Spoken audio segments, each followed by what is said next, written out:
Hello दोस्तों, स्वागत है आपका इस वीडियो में। और मैं हूं आपका होस्ट और दोस्त कमल। और ज्योमेट्री से रिलेटेड एक इंटरेस्टिंग प्रॉब्लम आपके सामने लेकर आया हूं।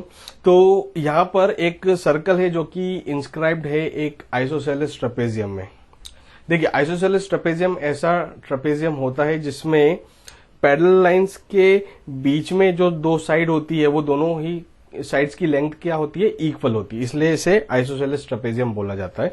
अब इसके अंदर एक सर्कल है, सर्कल की रेडियस हमें निकालनी है, पर सर्कल के सेंटर से हमें कुछ कुछ इंफॉर्मेशन पता है कि सेंटर ओ से ए तक का जो लेंथ है वो 4 है, और ओ से लेकर डी तक का जो लेंथ है वो क्या है, 6। और हमें सभी कंडीशन का यूज करके यहाँ पर सर्कल का रेडियस निकालना है। तो स्टार्ट करते हैं इस प्रॉब्लम को सॉल्व करना। ठीक है, अब आइसोसेलेस ट्रेपेजियम है तो अगर हम O पॉइंट को D से ज्वाइन करके लेंथ जो है हमारी 6 आ रही, तो O को C से भी ज्वाइन करेंगे तो वो भी लेंथ किसके बराबर आएगी, 6 के बराबर ही आएगी। तो हम O और C पॉइंट को भी क्या कर देते हैं, ज्वाइन कर देते हैं, और जो लेंथ है वो बराबर है 6 के। ठीक है, अब कोई भी एक्सटर्नल पॉइंट से हम सर्कल पे टेंजेंट बनाएंगे तो जो पेयर ऑफ टेंजेंट्स बनेगी उनकी लेंथ क्या रहेगी, इक्वल रहेगी। जैसे कि ए पॉइंट से हम यहां पर टेंजेंट बनाई तो ए से जहां पर ये टच कर रही है ना इस सर्कल को, वो लेंथ क्या रहेगी, इक्वल। मतलब ये ए है तो ये भी क्या होगा, ए। और क्योंकि आइसोसेलेस ट्रेपेजियम में दोनों साइड से वो सिमेट्रिक होता है तो ये भी लेंथ क्या होगी, ए, और ये भी लेंथ क्या होगी, ए। अब यहां पर इसको हम नाम दे देते हैं ई, और यहां पर नाम दे देते हैं एफ, और यहां पर नाम दे देते हैं हम जी। ठीक है, क्योंकि पॉइंट्स हमें यूज में आएंगे। तो ए जो है वो यहां तक की लेंथ है, और ए एफ जो भी है वो भी ए के बराबर है। सिमिलरली यहां पर हम बी लेंगे तो ये भी क्या होगा, पी। ओके, आशा करता हूं इतना आपको समझ में आया होगा। अब ई पॉइंट से हम जो सर्कल है, यहां पर एक डॉटेड लाइन से मैं एक फिगर बना रहा हूं जो कि सर्कल के सेंटर से पास होगा। ठीक है, तो ये डायमीटर होगा किसका, सर्कल का, क्योंकि ये आइसोसेलेस ट्रेपेजियम के अंदर है। तो अगर हम इसे मान ले आर तो ये भी क्या होगा, आर। मतलब ट्रेपेजियम की जो दोनों पैरेलल लाइन है उनके बीच का जो डिस्टेंस है वो किसके बराबर होगा, 2r के बराबर।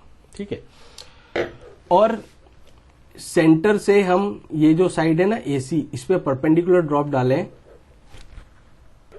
तो ये FO भी जो लेंथ होगी ना वो किसके बराबर होगी, R के, जो कि सर्कल का क्या है, रेडियस है।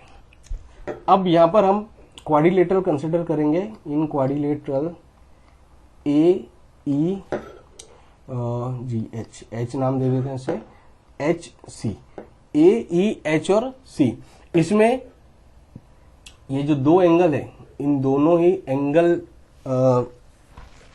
यहां पर ये एंगल और ये एंगल दोनों ही 90 डिग्री है। तो बचे हुए जो ये दोनों एंगल है इनका सम किसके बराबर होगा, 180 डिग्री के बराबर, क्योंकि क्वाड्रिलेटरल के सारे इंटीरियर एंगल का सम क्या होता है, 360 डिग्री। उसमें से ये एंगल 90 डिग्री हो गया, ये एंगल 90 डिग्री हो गया, तो बचे हुए जो दो एंगल है वो उनका जो सम है वो किसके बराबर होगा, 180 डिग्री के बराबर। ठीक है, और किसी भी एक्सटर्नल पॉइंट से हमने पेयर ऑफ टेंजेंट बनाई है, उस एक्सटर्नल पॉइंट से हम सेंटर को ज्वाइन कर दे तो ये जो पूरा एंगल बनेगा ना उसको वो दो इक्वल पार्ट्स में डिवाइड करेगा। ठीक है, ये भी थ्योरम है सर्कल की। तो अगर हम इसे ये एंगल अल्फा बोले और ये एंगल बीटा बोले, या पूरे एंगल की बात करें तो ये एंगल भी अल्फा हुआ, ये एंगल भी बीटा हुआ, क्योंकि जैसे मैंने आपको बताया कि एक्सटर्नल पॉइंट से जहां पर टेंजेंट बनाई है हमने सर्कल के ऊपर, वहां से सेंटर को ज्वाइन करेंगे तो वो दो इक्वल एंगल मिलेंगे, इसलिए वो बीटा, और नीचे भी बीटा लिया, अल्फा और अल्फा।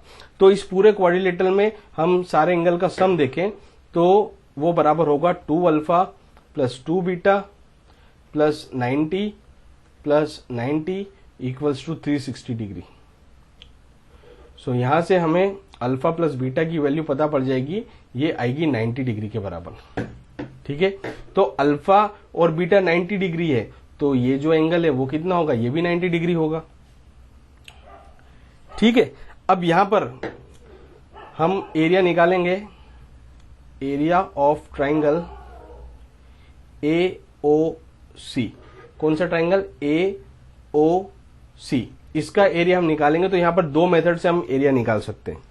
फॉर्मूला एक ही रहेगा, half into base into height, पर अगर जब बेस AC होगा, बेस AC होगा तो हाइट कितनी हो जाएगी, R के बराबर। बेस AC होगा तो ये कितना है, A प्लस बी, और हाइट कितनी होगी, कैपिटल R, तो half into A plus B into capital R। और एक और तरीके से भी हम इसी ट्राइंगल का एरिया निकाल सकते हैं। देखिए, अगर हम 4 को बेस माने तो हाइट क्या हो जाएगी, 6। 4 को बेस मानेंगे तो हाइट कितना हो जाएगी, 6। तो यहां पर मैं पहले जो लेंथ है उनके नोमेनक्लेचर के हिसाब से लिख देता हूं, half into AO into OC। अब AO की वैल्यू पता है हमें कितनी है,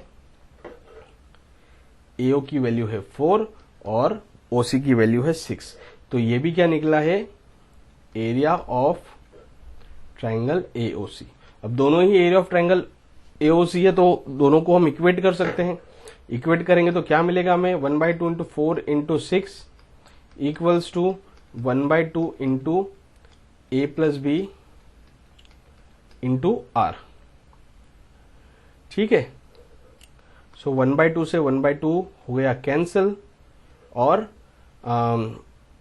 R into A plus B equals to आया 24। अब इसी ट्राइंगल AOC में अगर हम पाइथागोरस थ्योरम लगाएं, in triangle AOC Pythagoras theorem हम लगाएं, तो AOC ये होगा हाइपोटेनस, ये होगा परपेंडिकुलर और ये होगा बेस। सो हमें मिलेगा A प्लस बी का whole square equals to 4 square plus 6 square. तो A प्लस बी की वैल्यू हम निकालेंगे तो आएगी √52 के बराबर, क्योंकि 4 स्क्वायर होता है 16 और 6 स्क्वायर होता है 36। इन दोनों को ही ऐड करेंगे तो आएगा √52। √52 की वैल्यू हम यहां पर सब्स्टिट्यूट करके जो R है उसकी वैल्यू निकाल सकते हैं। तो R की जो वैल्यू कितनी हो जाएगी, 24/√52।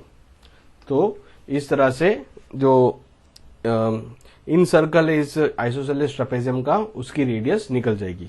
Okay, so I hope that this video will be helpful for you all. Video पसंद आए तो उसे लाइक कीजिए, शेयर कीजिए, चैनल पर नए हो तो सब्सक्राइब करना ना भूले, नोटिफिकेशन बेल को प्रेस करें ताकि जैसे नया वीडियो अपलोड हो आपको तुरंत उसकी इन्फॉर्मेशन मिल जाए। Thank you so much, thank you for watching.